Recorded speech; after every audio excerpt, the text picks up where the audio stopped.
कर पाएंगे ना यहां से अब आगे। लेकिन कल क्या हुआ था जी, कल क्या हुआ था और जिस विषय पे मैं कम से कम 5 कटेड वीडियो या एडिट वीडियो यूट्यूब पे अपलोड कर चुका हूं। एक है टोटल कंप्लीट 1 घंटे के ऊपर का टीचिंग एपिसोड, फिर बीच में जो इंपॉर्टेंट चीजें उसको एडिट करके मैंने जो है यूट्यूब पे कम से कम टोटल 4 और इसको जो ओरिजिनल है 5, ऐसे 5 वीडियो बनाए हैं। अगर आपने नहीं देखा है मैं रिक्वेस्ट करता हूं उसको देख ले। लेकिन कल मैं यहां पर आकर रुक गया था कि बहुत बड़ी षड्यंत्र शैतान ने रची है अविश्वासियों के लिए, और जिसको समझना होगा विश्वासियों को भी और अविश्वासियों को भी।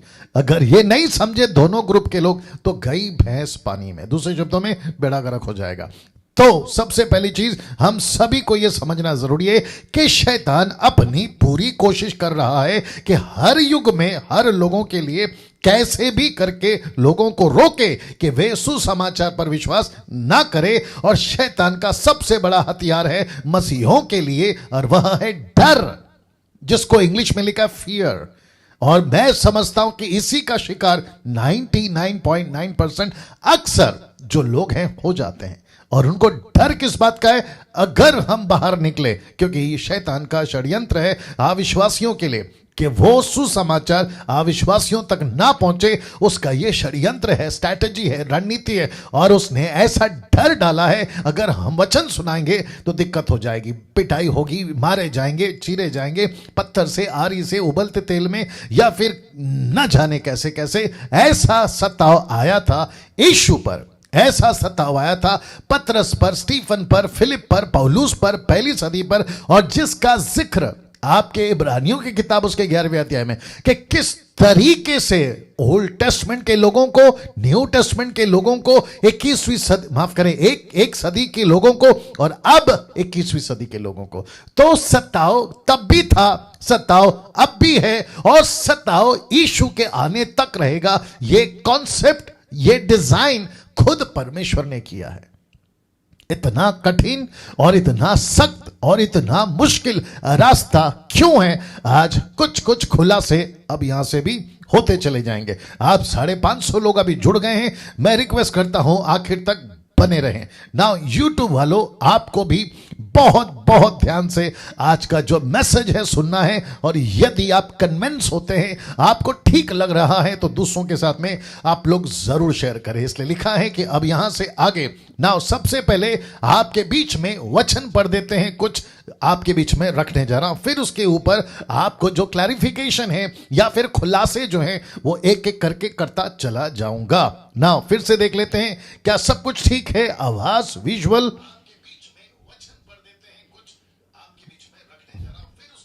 या सब कुछ ठीक है मेरे हिसाब से। नाउ दोस्तों, वचन कहता है कि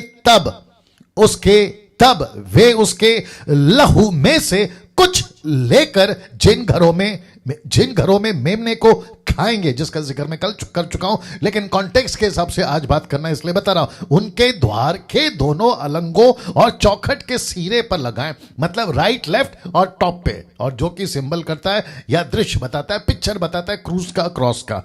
ना वचन 8 जी, अब यहां से जो कि बहुत जरूरी है, तो आपके दिमाग में एक पिक्चर अभी से बना लीजिए। एक घर है, एक मेमना है, घर के लोग हैं, उसको कैसे काटना है, उसके लहू को कैसे लगाना है, ये अभी तक पता चल गया।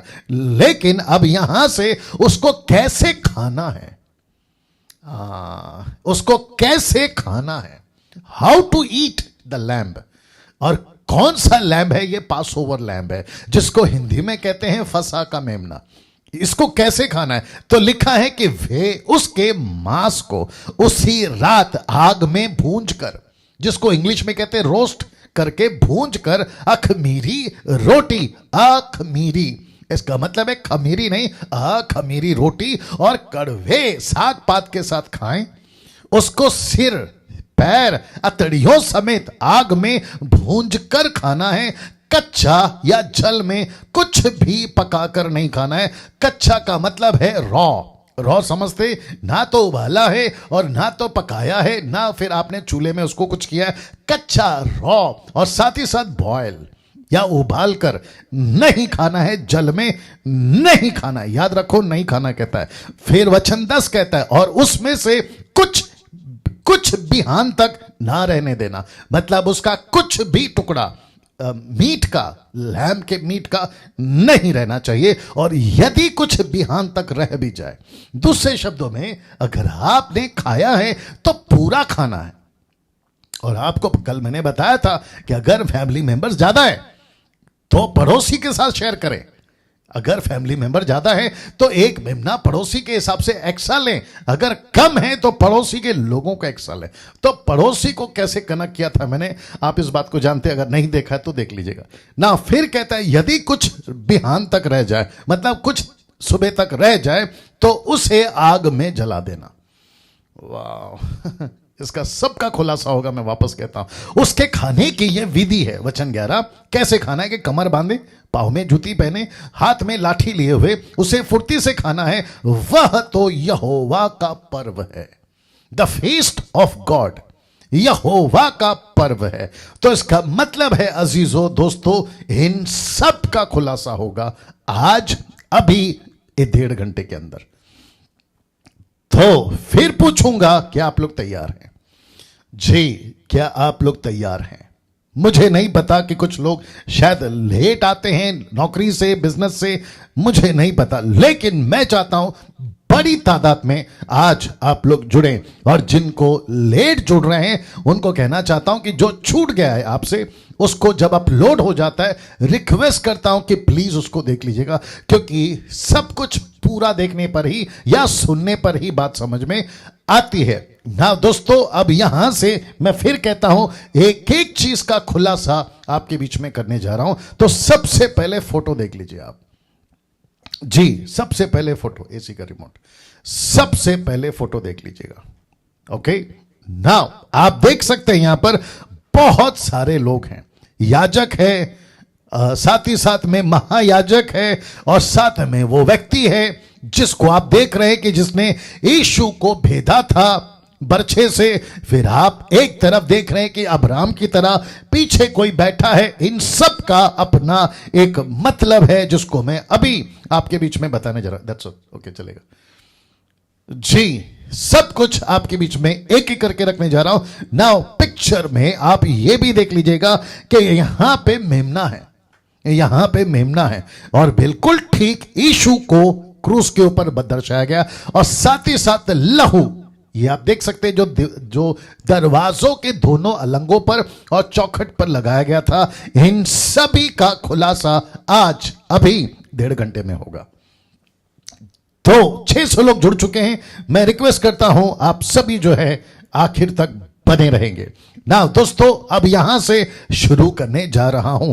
याद रखो, अगर मैं मेमना कहता हूं तो उस वक्त का मेमना, और अगर मैं मेमना कहता हूं तो आपके दिमाग में यह भी होना चाहिए कि कौन सा मेमना, मतलब क्रूस वाला मेमना, यीशु की बात हो रही है। ओके, तो ओल्ड टेस्टमेंट, न्यू टेस्टमेंट का मेमना, इन सब को मैं एक एक करके रखने जा रहा हूं। तो मैं फिर पूछूंगा क्या आप तैयार हैं? चलिए, ओके। नाउ सबसे पहला लिखा है मेरा मेमना, फिर लिखा है तुम्हारा मेमना, और फिर लिखा है हमारा मेमना। आप चकरा गए अभी, और आपने कभी भी इसको इस एंगल से नहीं देखा होगा, मुझे ऐसा लगता है। मैं गलत भी हो सकता हूं। Amazing, amazing, amazing. फिर से कहता हूं दोस्तों, आप जितनी तादाद में जो है जुड़ सकें, फोकस कर सकें, आपको करना होगा। और जो मीट, मटन मैं खिला रहा हूं, उसको जितना डाइजेस्ट कर सकते हैं, ले सकते हैं, अपने प्लेट में ले लीजिए, मजा आएगा। बाकी की चिंता मत करिए, पवित्र आत्मा है हमारे बीच में। फिर से वापस आता हूं, सबसे पहला मेरा मेमना, उसके बाद में तुम्हारा मेमना, फिर लिखा है हमारा मेमना। ये क्या है पास्टर डैनियल? अभी आपको बताता हूं। और फिर जब चौथा आएगा, जो कि मैंने यहां नहीं रखा है, मैंने लास्ट में रखा है, लेकिन आपको फिलहाल मेमना, इसका मतलब है परमेश्वर का मेमना, जिसका जिक्र प्रकाशित वाक्य 13 का 8 में लिखा है। क्या लिखा है जानना चाहोगे? लिखा है कि जिनके नाम उस मेमने के शब्द को ध्यान दीजिए, उस मेमने के जीवन की पुस्तक में लिखे नहीं गए जो जगत की उत्पत्ति के समय से घात हुआ है। पृथ्वी बनी भी नहीं थी, आदम पैदा नहीं किया गया था, दूसरे शब्दों में क्रिएट नहीं किया गया था। आप और हम हिंदू, मुस्लिम, सिख, ईसाई, बुद्धिस्ट, पारसी, आदिवासी, जैन, ये वो, अमीर, गरीब, ये पैदा भी नहीं हुए थे। सृष्टि का एक पौधा, सृष्टि का कण या फाउंडेशन भी, या जितनी भी गैलेक्सी आप देख रहे हैं, ये नहीं बना था। ऐसा लिखा है कि जगत की उत्पत्ति के समय से घात हुआ है। ये किसका मेमना है? सबसे पहला, ये मेरा मेमना है। कौन कहता है? ये परमेश्वर कहता है कि जगत को बचाने के लिए सृष्टि की नींव डालने से पहले इस मेमने को, जिसका नाम है यीशु, जिसका नाम है ईसा अलैहिस्सलाम, जिसका नाम है यस्तूस, यशुआ, जिसका नाम है जीसस क्राइस्ट, ये सृष्टि के पैदा होने से पहले घात किया गया। इसको घात किया गया मतलब इसकी बलि की गई है। अब आप सोच के देखिए, कितना सच्चा और कितना सटीक और कितना अद्भुत यीशु है, जिसको विश्वास करना ही होगा हर इंसान ने। बीच में धर्म को मत लाइए, लकड़ी और पत्थर को मत लाइए। जिस यीशु की मसीहत बात करती है, डैनियल राज बात करता है, वो लकड़ी और पत्थर के तुम्हारे देवी देवताओं से लाखों गुना ऊपर है, लाखों गुना ऊपर है। आप और हम कल्पना तक नहीं कर सकते हैं कि यीशु, जिसकी मैं अभी बात कर रहा हूं, जिसको आप लोग अभी सुन रहे हैं 680 लोग, मैं रिक्वेस्ट करता हूं, बात को समझिए, धोखे में मत आइए, क्योंकि लूसीफर की युक्ति, लूसीफर का प्लान है कि कैसे भी करके मानव जाति को यीशु से दूर रखे। जिसको यीशु, माफ करे, जिसको परमेश्वर कहता है ये मेरा मेमना है, जिसको मैंने तुम्हारे लिए दिया है। तो दूसरा शब्द क्या है? तुम्हारा मेमना। कहां लिखा है? अभी आपको बताते हैं। तो ये रहा दूसरा, इस अध्याय के वचन 5 में, निर्गमन की किताब उसका 12वां अध्याय वचन 5 में कहता है, तुम्हारा मेमना निर्दोष और पहले वर्ष का नर हो, और उसे चाहे भेड़ों में से लेना चाहे बकरियों में से। तो ये किसका हो गया? जो परमेश्वर कहता है मेरा था वो हो गया तुम्हारा। वापस आते हैं, परमेश्वर कहता है कि जो मेरा था वो हो गया तुम्हारा, इसलिए लिखा है कि तुम्हारा मेमना मैंने उसको दे दिया है। इसलिए क्रूस के ऊपर यीशु कहता है, एली एली लमा सबक्तनी, हे मेरे परमेश्वर, हे मेरे परमेश्वर, तूने मुझे क्यों छोड़ दिया? तो जिसको कहता था ये मेरा मेमना है, उसको परमेश्वर कहता है कि लो अब्राहम, क्योंकि अब्राहम ने पूछा, माफ करे, इसहाक ने पूछा अब्राहम से, अपने पिता से, कि सब कुछ ठीक है, लकड़ी है, आग है, सब कुछ है, हथियार है, सब कुछ है, लेकिन वो मेमना कहां है? Where is the lamb? वो मेमना कहां है? तो अब्राहम का एक स्टेटमेंट था, उसने कहा कि परमेश्वर उपाय करेगा, परमेश्वर उपाय करेगा, मतलब परमेश्वर अपना मेमना दे देगा। और यूहन्ना की 3:16 में क्या लिखा है दोस्तों, अजीजों, परमेश्वर के लोगों, यीशु को मानने वालों, और आप जितने 700 लोग अभी देख रहे हैं, मैं आपको भी कहना चाहता हूं, यूहन्ना 3:16 कहता है कि परमेश्वर ने जगत से, हिंदू से, मुस्लिम से, सिख से, बुद्धिस्ट से, पारसी से, ईसाई से, अमेरिकन, अफ्रीकन, यूरोपियन, जापानीज, इन सब से इतना प्यार किया कि उसने अपना इकलौता मेमना दे दिया, दूसरे शब्दों में बेटा दे दिया। अब बताइए आप, तो जिसको कहता है मेरा मेमना, उसको कहता है कि अब ये तुम्हारा मेमना है। ये हो गया दूसरा। दोस्तों तीसरा देने जा रहा हूं, जिसको पौलुस कहता है 1 कुरिन्थियों 5:7 में, क्योंकि हमारा फसह का मेमना यानी यीशु मसीह हमारा। तो अब ये क्या हो गया? जिसको परमेश्वर कुछ इस तरीके से बताता है कि जो मेमना का प्रोफेसी था यीशु के बारे में, यीशु क्रूस पे मरा और वही अब लाइन ऑफ जूडा, बब्बर शेर बन गया है, और जिसको पौलुस कहता है कि अब ये हमारा मेमना है। तो जिसको परमेश्वर ने कहा मेरा है, जिसको फिर कहा इस्राएलियों ये तुम्हारा है, और पौलुस कहता है कि ये हमारा है। अब आप चौथा देखिए क्या आ रहा है। अमेजिंग। मैं रिक्वेस्ट करता हूं कि आप लोग टाइप करके बताते जाएं आपको कैसा लग रहा है, कैसी बातें आपके अंदर यहां पर हो रही है। मैं फिर कहता हूं कि आप लोग धन्य लोग हैं जिसको लूसीफर ने किसी पास्टर के कान में यह बात डाल दी है कि चर्च में अनाउंसमेंट करो कि डैनियल राज की वीडियो को ना देखे। फंस गए बेचारे, उनके चर्च के लोग फंस गए। और वो पास्टर जिसने अनाउंसमेंट किया वो जबरदस्त शैतान के ट्रैप में है, क्योंकि लूसीफर नहीं चाहता ऐसी बातें, ऐसी खुलासा उनके चर्च के लोग भी सुने। बट मैं चर्च के लोगों को कहना चाहता हूं, वो पास्टर को तो मैं रोक नहीं सकता, लेकिन आपकी बुद्धि कहां गई? अगर कल को पास्टर कहेगा कि यीशु को छोड़कर किसी पत्थर की पूजा करो, जैसे हारून ने कहा कि यहोवा को छोड़कर गाय के बच्चा की पूजा करो, तो क्या तुम करोगे जैसे उन्होंने किया और 3000 मर गए? 3000 मर गए। मेरा प्रश्न है, इसलिए कहते हैं ना इंग्लिश में, follow your pastor if he follows his master. तो प्रश्न है ना भैया, मुझे दया आती है आप लोगों के ऊपर जिनको यह कहा जाता है व्हाट्सएप के ऊपर, फेसबुक के ऊपर, मैसेंजर के ऊपर। मुझे नहीं पता क्यों सबसे ज्यादा एक साल में, ये लॉकडाउन के दरमियान में, जब से मैंने वीडियो बनाना शुरू किया फेसबुक, यूट्यूब, सोशल मीडिया के ऊपर, लूसीफर का रडार समझते ना, लूसीफर का रडार मेरे ऊपर आ गया, लूसीफर का कैमरा मेरे ऊपर आ गया और कहने लगा कि मसीह की दह अगर उन्नति करेगी तो डैनियल राज के वीडियो से करेगी, इसको स्टॉप करो। तो कैसे स्टॉप करेगा? मेरे पास डायरेक्ट नहीं आ सकता, उसकी औकात नहीं है, लेकिन वो क्या करेगा, ऐसे अपने लोगों को तैयार करेगा और व्हाट्सएप पे मैसेज भेजे जाते हैं कि डैनियल राज की वीडियो हमको फॉरवर्ड मत करो, उसकी वीडियो को मत देखो। अरे बाप रे, क्या क्या नहीं बोलते। बट मैं फिर कहता हूं कि तुम लोग फंस गए हो, बहुत बड़ा ट्रैप है, फंस गए हो। और इसलिए फिर कहता है परमेश्वर, अब अपने मुद्दे पे आ रहा हूं, फोकस करिएगा इस मुद्दे पे आ रहा हूं जो कहता है कि हमारा फंसा जो मसीह है, ऐसा क्यों? पौलुस ने कहा, पौलुस कहता है एक वक्त था, यह परमेश्वर का था, कहता है मेरा मेमना, रख देता हूं, कहता है मेरा मेमना। फिर एक वक्त था, कहता है ये तुम्हारा, इस्राएलियों को कहता है ये तुम्हारा मेमना है। लेकिन जैसे ही यीशु क्रूस पे मर गया, जैसे ही ये मेमना क्रूस पे मर गया और सिंहासन पर बैठ गया बब्बर शेर की तरह, लाइन ऑफ जूडा की तरह, तब पौलुस को यह प्रकाशन पवित्र आत्मा ने दिया कि जो मेरा था इस्राएलियों का तुम्हारा हो गया, यानी कि एक जाति का हो गया, एक राष्ट्र का हो गया। उसी मेमने को परमेश्वर की आत्मा पौलुस के द्वारा कहता है, कहो पूरी दुनिया को अब ये हमारा हो गया है।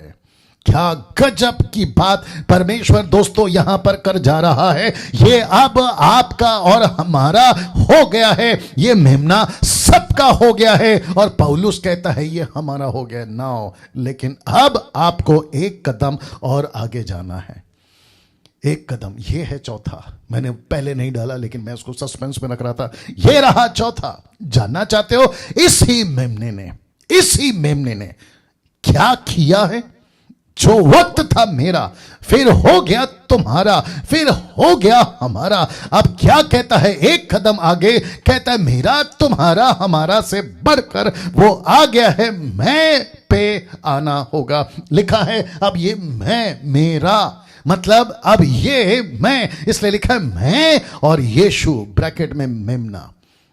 आप नहीं समझे, मेरा था, तुम्हारा है, हमारा है। अब आपको कहना है कि ये मैं और यीशु की बात है। मैं रिपीट करता हूं, ये मैं और यीशु की बात हो रही है।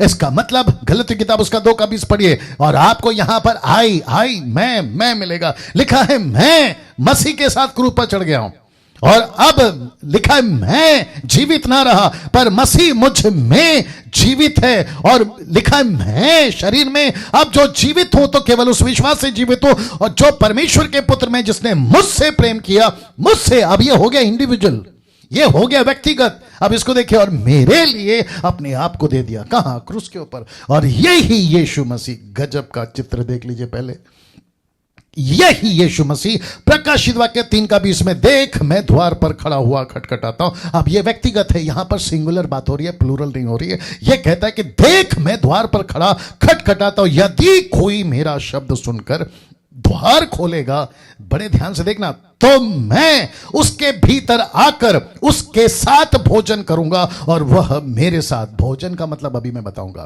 क्योंकि लैम को खाना है ना, मीट खाना है। तो यीशु कहता है कि वो पहला मेरा यानी परमेश्वर का था, फिर हो गया वो इजरायलियों का, फिर पौलुस कहता है वो पूरी दुनिया का, लेकिन चौथा कदम, एक कदम तो उठाना होगा चौथे के लिए, और वो है मैं और यीशु। मैं और यीशु कहां गया? मैं और यीशु। क्या इस लेवल पर यह मेमना आपका हुआ है? व्यक्तिगत मेमना आपका हुआ है? परमेश्वर कहता है मेरा था डैनियल मेरा था, लेकिन मैंने तुम्हें दिया। पौलुस कहता है यह हमारा हो गया, लेकिन आखिरी शब्द मैं और यीशु। जिस दिन यीशु इस तरीके से आपका यानी कि मैं और यीशु मेमना बन जाएगा ना, मजा आएगा। इसलिए लिखा है कि मैं क्रूस पे मर गया, मैं क्रूस पे, मसीह के साथ मैं क्रूस पे चढ़ गया। अब मैं जीवित नहीं रहा, पर मसीह मुझ में जीवित है। यही तो लिखा है कि यीशु कहता है मैं तेरे द्वार को, दिल के द्वार को खटखटा रहा हूं, मैं अंदर आना चाहता हूं, तू मुझे खा। मैंने खुद को तुझे दे दिया है, ताकि लिखा है ना कि यूहन्ना की किताब उसका 6वां अध्याय, अगर आप 50 से आगे पढ़ोगे, आई थिंक 63 में लिखा है कि जो कोई मेरा मांस खाएगा, मेरा लहू पिएगा, उसमें जीवन है। सी, अब बताइए आप, तो इसका मतलब क्या हुआ? जो मेरा था, प्रभु कहता है मैंने दे दिया तुम्हारे को। जो तुम्हारा था, पौलुस कहता है वो हमारा हो गया। और ये जो मेरा, तुम्हारा और हमारे से अब ये हो गया व्यक्तिगत मैं और मेरा यीशु। मैं रिपीट करता हूं, मैं और मेरा यीशु। क्या गजब की चीज, क्या गजब की बातें परमेश्वर आज मुझको और आपको बता या सिखा रहा है। दोस्तों, मैं चाहता हूं कि इस तरीके से आपको यीशु को लेना होगा, और जिस दिन आप इस तरीके से यीशु को लोगे, ऐसा कुछ होगा। देखो क्या लिखा है मत्ती का 26 का 26 से 28 में, मैथ्यू 26 ऑनवर्ड्स लिखा है, तो यीशु ने रोटी ली, आशीष मांगकर तोड़ी, चेलों को देकर कहा, लो खाओ, यह मेरी देह है। रिपीट करता हूं, लिखा है यह मेरी देह, बॉडी, देह। फिर उसने कटोरा लेकर धन्यवाद किया, उन्हें तोड़कर दिया, उन्हें देकर कहा, तुम इसमें से पियो, क्योंकि यह वाचा का मेरा वह लहू है, जो बहुतों के लिए पापों की क्षमा के निमित्त बहाया जाता है, for the sake of sin. वाह, आप चित्र देख लीजिए। ऐसी घटना आज से 2020 साल पहले यीशु के उन 11 चेलों को उस अपर रूम में, उस एक कमरे के अंदर यह सीक्रेट रिवील हुआ था।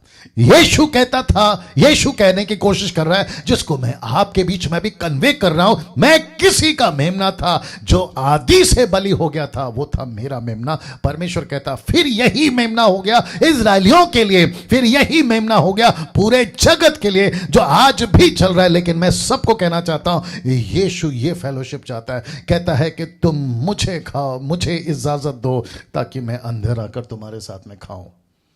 क्या इस लेवल पर Catholic, Methodist, CNI, Pentecostal, charismatic, Lutheran, brethren, main line, आप दुनिया की जितनी डिनोमिनेशन है, क्या इस लेवल पर आ गए? या फिर आपके लिए अभी भी यीशु मसीह क्रूस पर लटका हुआ है? क्या इस लेवल पर आ गए कि यीशु आपका मैं हो गया, यीशु आपका व्यक्तिगत हो गया, या फिर अभी भी गले में क्रूस और रोजरी लटका कर घूम रहे हो? वाह दोस्तों, कैसा लग रहा है? क्या कभी ऐसा कहा आपने जैसा यीशु यहां कह रहा है, लो मेरी संगति करो ना? दोस्तों, ये चित्र देख लीजिए। अब ये आपका अपना मेमना है, आप इसको कैसे खाओगे? ये आपका अपना मेमना है, जिसको परमेश्वर ने मूसा के द्वारा कहा कि एक परिवार के प्रति एक मेमना। उस वक्त में ऐसा प्रकाशन उनको नहीं मिला, क्योंकि नहीं लिखा था। तो उनको यह बताने के लिए कि जो मेरा मेमना था वो मैंने दे दिया तुमको, यानी तुम्हारा। फिर पौलुस कहता है हमारा, लेकिन आज आपके बीच में रख रहा हूं उसी मेमने को जो सिंबॉलिक है, अपोक्लिप्टिक है, जो आपको पूछ रहा है कि अब ये मैं मेरा हो गया, मैं यीशु का हो गया, यीशु मेरा हो गया, अब आप इसको कैसे खाओगे? आइए देखते कैसे खाओगे। और कैसे खाना चाहिए और कैसे इस मेमने को अपने जीवन में लेके चलना चाहिए। बहुत ध्यान से सुनिएगा, आपके बीच में अद्भुत चीजें रखने जा रहा हूं। पहला कुरिन्थियों 11 का 23 से 25 लिखा है, पौलुस कहता है, लिखा है क्योंकि ये बात मुझे प्रभु से पहुंची। कौन प्रभु? यीशु। कहां? जब पौलुस जा रहा था ना दमिश्क में, तो उसके ऊपर रोशनी पड़ी और इब्रानी भाषा में, नॉट जिब्रिश भाषा में, इब्रानी भाषा में पौलुस से परमेश्वर यीशु मसीह ने बातें की। तुम यहां पे बैठ जाओ सलोमी। उसने बातें की और उसने कहा, ये बात कौन सी बात? यीशु के इस घटना की बात, इस घटना की बात। क्योंकि पौलुस नहीं था ना वहां पे, पौलुस को नहीं पता, तो पौलुस को कैसे पता चलेगा कि प्रभु भोज क्या होता है? पौलुस को कैसे पता चलेगा ये सीक्रेट क्या है? तो पौलुस कहता है कि मुझे, देख लीजिए लाइन को, कहता है मुझे, क्योंकि ये बात मुझे प्रभु से पहुंची, यीशु से पहुंची। यीशु ने कहा, बैक वापस, ये बात मुझे प्रभु से पहुंची। बेटा, ये बात मुझे प्रभु से पहुंची और मैंने तुम्हें भी पहुंचा दी। किसको? कलीसिया को। कैसे पहुंचाई? कैसे पहुंचाई? जरा देखिएगा कि प्रभु यीशु ने जिस रात वो पकड़ाया गया, रोटी ली। किस रात? इस रात। इसको किसने बताया? यीशु ने खुद बताया। तो यीशु कहता है कि जिस रात वो पकड़वाया गया, इसको कौन बता रहा है? यीशु खुद बता रहा है। पकड़वाया गया, रोटी ली, धन्यवाद करके उसे तोड़ी और उससे कहा कि ये मेरी देह है जो तुम्हारे लिए, मेरे स्मरण के लिए यही क्या करो। और याद रखो, उस वक्त में पतरस ने लेटर नहीं लिखी थी। पतरस ने, यूहन्ना ने, याकूब ने, फिलिप ने किसी प्रकार का लेटर या बाइबल नहीं लिखा था। जैसे आपके पास में मत्ती की किताब, मरकुस, लूका, यूहन्ना, ऐसा कुछ नहीं लिखा। उसके बावजूद इसको कैसे पता? हूबहू कॉपी पेस्ट। इसको कैसे पता? यही तो कह रहा है कि जिस रात प्रभु पकड़वाया गया था, उसने रोटी ली, धन्यवाद किया। ये बिल्कुल कट टू कट इसको किसने बताया? यीशु ने। मैं वही तो बता रहा हूं, लिखा है ना ऊपर कि ये बात मुझे प्रभु से पहुंची। और फिर कहता है कि मेरे स्मरण के लिए यही किया करो। इस रीति से उसने बिहारी के पीछे कटोरा भी लिया और कहा, यह कटोरा मेरे लहू में नई वाचा है, जो जब कभी पियो तो मेरे स्मरण के लिए यही किया करो। इसका मतलब क्या है? यीशु कह रहा है कि जो तुम्हारा मेमना समझकर इजरायलियों ने खाया था, अब पौलुस कहता है कि वही मेमना फिर खाने को मिल रहा है। लेकिन कैसे खाना है? उसको खाते वक्त में किसको? यीशु की बात कर रहा हूं, यीशु की संगति की बात कर रहा हूं। किस तरीके से फेलोशिप करना है, किस तरीके से प्रभु के साथ चलना है, मैं एक एक चीज को आपके बीच में अभी रखने जा रहा हूं। पहला कुरिन्थियों 11 का 7 इसलिए जो कोई अनुचित रीति से प्रभु की रोटी खाए। ये रोटी शब्द क्यों? ब्रेड का शब्द क्यों? और मैंने इसको ब्रैकेट में लिखा है खमीर, खमीर, ईस्ट, खमीर। ये या उसके कटोरे में से पिए, वह प्रभु की देह और लहू का अपराधी ठहरेगा अगर अनुचित रीति से खाया।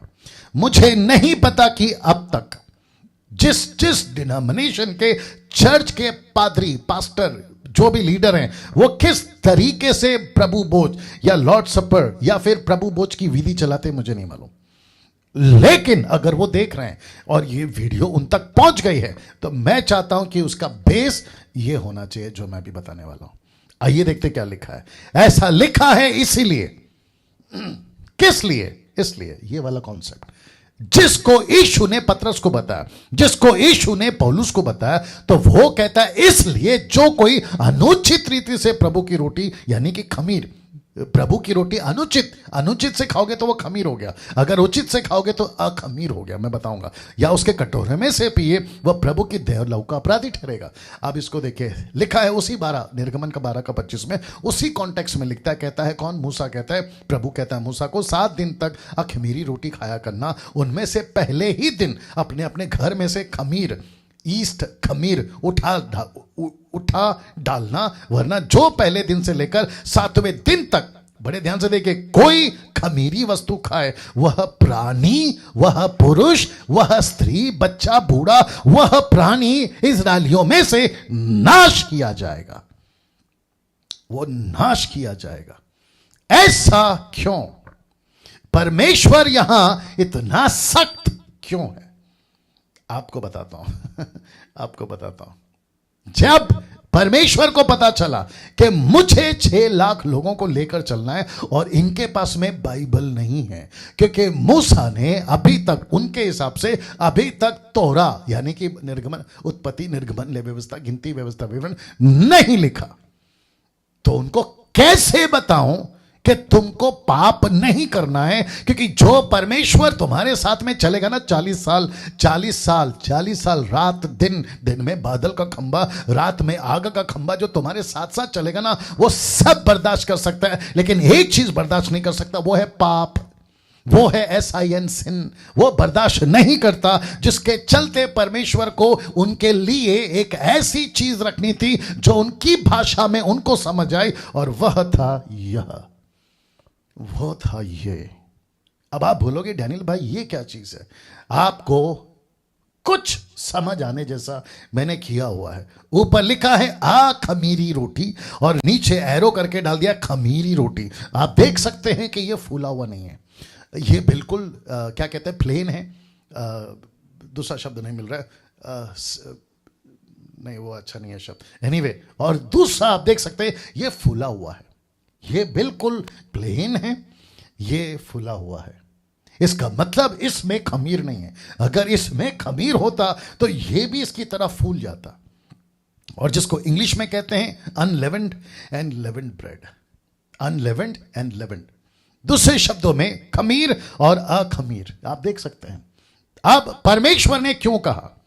परमेश्वर ने कहा इस्राएलियों को बताओ कि ऐसी वस्तु जो रोटी को फुला देती है, जो ब्रेड को फुला देती है, जो पूरे के पूरे, यीशु ने कितनी बार कहा, पतरस ने कितनी बार कहा, पौलुस ने कितनी बार कहा, मूसा ने कितनी बार कहा, खमीर खमीर खमीर।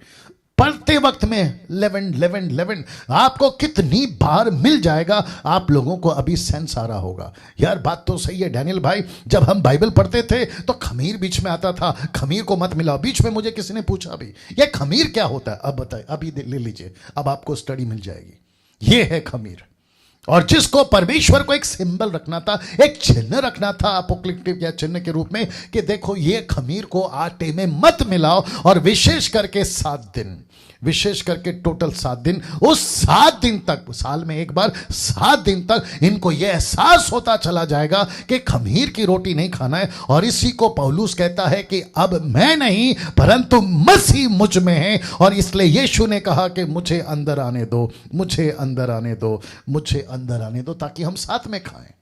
तो प्रभु भोज के वक्त में हम ये सारी बातें नहीं बोलते, लेकिन अभी प्रभु भोज की विधि में आपको ये बातें ऐड करनी होगी, क्योंकि परमेश्वर को खमीर की रोटी पसंद नहीं है। इसलिए लिखा है कि इसलिए जो कोई अनुचित रीति से प्रभु की रोटी खाए, खमीर का मतलब है पाप में रखूंगा, इसलिए कहता है कि वो तुम्हारे बीच में से नाश किया जाए। इस्राएलियों, यहूदी इस बात को आज भी बखूबी जानते हैं, वो अच्छे से जानते हैं कि ये क्या चीज है जो परमेश्वर बता रहा है, और जिसके चलते ये रहा दोस्तों, परमेश्वर को खमीर पसंद नहीं था, ऐसी घोषणा कर दी गई थी। और इस्राएलियों के कानों में पहली बार, उनके दिमाग में ये बात पहली बार डाली गई थी। और आपको भी पता होगा दुनिया के लोगों के कितनी बार बाइबल के प्रचारक, मुझ जैसे प्रचारक, इस पाप का जिक्र करते आ रहे। जब आपके कानों में पहली बार पड़ी तो आपने भी यही कहा होगा, अरे छोटी बात तो है, अरे छोटा तो है, झूठी तो बोल रहे,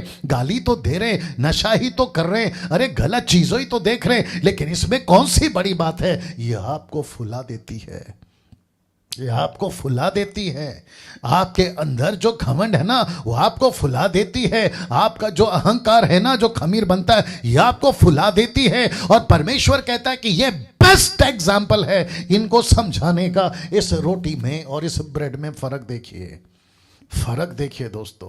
ये दिखने में बड़ा इंटरेस्टिंग है, ये दिखने में बड़ा अच्छा लगता है, लेकिन ये बहुत सादा है, इसमें किसी प्रकार का कोई आकार नहीं है। लेकिन परमेश्वर कहता है कि मुझे यही पसंद है। इसलिए यीशु मसीह ने भी यही कहा था, इसलिए यीशु मसीह ने भी यही कहा था कि मेरे लिए फसह की तैयारी करो, ये मेरे लिए फसह की तैयारी करो। ये सब के पीछे वाला वचन, मेरे लिए फसह की तैयारी करो। और वो जो रोटी थी ना, उसमें खमीर नहीं था। इसका मतलब यीशु मसीह कहता है अब मैं तुम्हारा हो गया हूं। मैं परमेश्वर का था, मैं कभी इस्राएलियों का था, अब मैं पूरी दुनिया का हूं, लेकिन मुझे तुम चाहिए। वो है चौथा मैं और तुम। इसलिए तो लिखा है कि मैं तेरे अंदर आना चाहता हूं और साथ में बैठकर खाना चाहता हूं। क्या गजब की बात परमेश्वर आज आपके बीच में रख रहा है। दोस्तों कैसा लग रहा है? आप लोग अपनी प्रतिक्रिया दीजिएगा ना। मुझे आगे जाने दीजिए, क्योंकि मुझे आपको बताना है कि यहां पर खमीर और अखमीर का चक्कर क्या है। मैं आपको अभी एक्सप्लेन करने जा रहा हूं। तो अभी तक आपको यह बात समझ में आ गई ना। दोस्तों अनलेवेंड एंड लेवेंड ऐसा लिखा है। क्यों इतना सख्त था परमेश्वर अखमीरी और खमीर की बात को लेकर, रोटी को लेकर? जी, इतना सख्त क्यों था? ऐसा लिखा है परमेश्वर ने उस वक्त में ऐसा लिखा है कि इस्राएलियों को तुम जब ये फसह की विधि, फसह का त्योहार, फसह का फेस्टिवल, यहूदी इस्राएलियों और पौलुस और पतरस भी इस बात को बखूबी जानते थे। उन्होंने साफ कहा कि तुमको खमीर नहीं मिलाना है। तो परमेश्वर खमीर को लेकर, खमीर को लेकर इतना सख्त क्यों था? मैं आपको बता दूं, आइए देखते हैं। और इसके साथ में मैं 2 3 4 कनेक्शन दूंगा, आप उसको प्लीज उसको लीजिए। और मैंने फेसबुक पे डाला है आज, ये पाप को दर्शाता है। ये जो खमीर है ना, ये पाप को दर्शाता है। मैं फिर कहता हूं, उस वक्त बाइबल नहीं थी। 6 लाख लोगों के पास में बाइबल नहीं थी। 6 लाख लोगों के पास में सिर्फ मूसा था। परमेश्वर को कुछ दिखाना था और दिखाकर कहना था ये नहीं करना, ये नहीं करना, ये नहीं करना, ये नहीं करना। मैं जब कुछ चीजें और रखूंगा ना, जैसे जैसे आप उसको अभी आगे बढ़ेंगे हम, आपको एक एक चीज बारीकी से पता चल जाएगी कि ये चीजें दिखाता था, अच्छा इसका मतलब है ये नहीं करना है। लेकिन वो सब अब यीशु मसीह में आ गया। अगर यीशु अंदर है, हमको वो रिचुअल्स, वो फंक्शंस, वो फेस्टिवल, वो यहूदियों के 7 फेस्टिवल करने की जरूरत नहीं है। ना सबत, ना फसा, ना आपका टबरनेकल, ना फिर आपका कोई और फेस्टिवल नहीं करना है, क्योंकि जो भी है सब अंदर है। कुलुस्सियों 2:17 कहता है दीज आर द शैडोज। ये छाया थी, अभी वास्तव में, मूल में, अस्तित्व में, वास्तव में, ओरिजिनल में मसीहा है। निकालो जल्दी से कुलुस्सियों 2:16 और 17। जी कुछ सेकंड दीजिए दोस्तों। वाह, मैं समझता हूं कि गजब की बातें आपके बीच में आ रही हैं। गजब की बातें आपके बीच में आ रही हैं। जी, the book of Colossians chapter 2 verse 16 and 17 देखते क्या लिखा है। जी